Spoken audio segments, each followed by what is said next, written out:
أعوذ بالله من الشيطان الرجيم. بسم الله الرحمن الرحيم.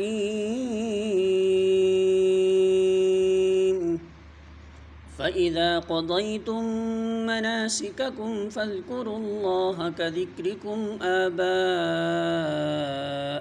أو أشد ذكرا فمن الناس من يقول ربنا آتنا في الدنيا وما له في الآخرة من خلاق.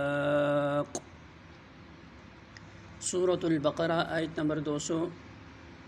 ترجمہ: پھر جب اپنے حج کے ارکان ادا کر چکو تو جس طرح پہلے اپنے آباء و اجداد کا ذکر کرتے تھے اسی طرح اب اللہ کا ذکر کرو، بلکہ اس سے بھی بڑھ کر کرو.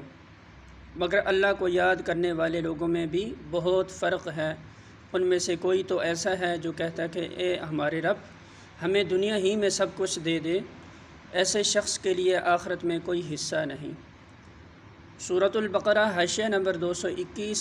اہل عرب حج سے فارغ ہو کر منی میں جلسے کرتے تھے جن میں ہر قبیلے کے لوگ اپنے باپ دادا کے کارنامے فخر کے ساتھ بیان کرتے اور اپنی بڑائی کی ڈینگیں مارتے تھے. اس پر فرمایا جا رہا ہے کہ ان جاہلانہ باتوں کو چھوڑو.